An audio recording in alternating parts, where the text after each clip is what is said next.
Hello! Oui, la solitude peut être vécue de manière positive. Certains la choisissent et d'autres, malheureusement, la subissent. En fait, cette période de solitude invite vraiment à un retour sur soi. Et parce que ça nous projette dans un futur que l'on souhaite ardemment.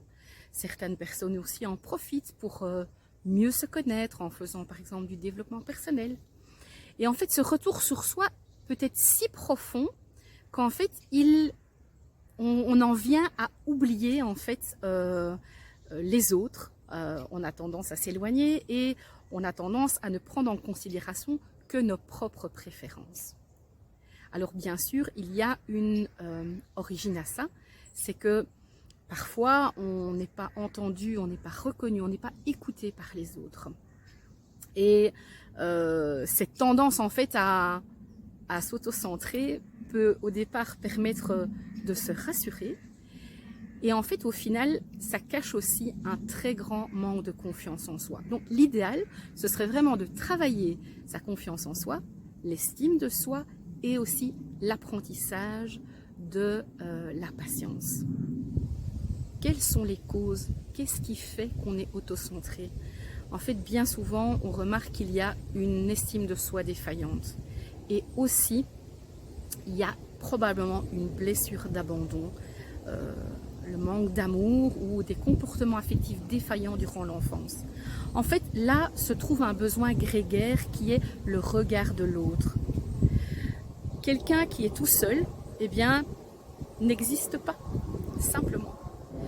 Comment reconnaît-on que je suis autocentré?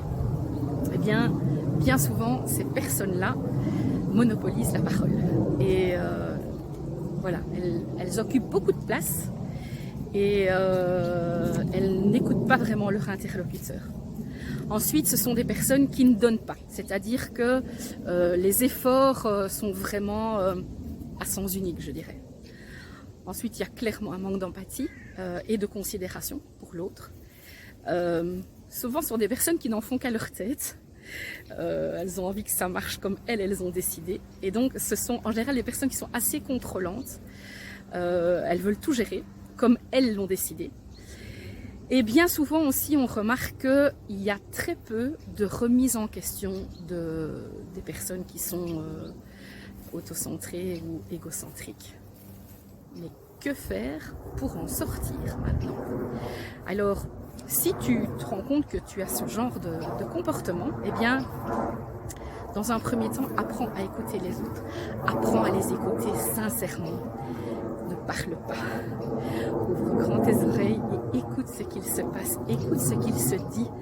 Car en fait, c'est dans l'écoute, plus tu vas écouter les autres, plus les autres vont être aussi à ton écoute. Intéresse-toi sincèrement à eux. Ne réfléchis pas à tes besoins, réfléchis d'abord aux besoins de l'autre. L'important, c'est de regarder plus que de montrer. Arrête d'attendre des compliments. Et aussi, essaye d'être plus flexible. Et en fait, d'accepter que les autres prennent les commandes. Et là, il y a vraiment un lâcher prise. Hein. Donc, comme ce sont des personnes qui aiment le contrôle, c'est quelque chose qui n'est pas facile pour elles, mais c'est vraiment une clé. Ensuite, reconnais peut-être que parfois tu te trompes et excuse-toi. Et aussi quelque chose qui est très important, je vais terminer cette petite liste par ça, c'est prendre soin de soi et s'aimer. Alors si tu es dans cette dynamique d'autocentrage, je te propose un petit exercice.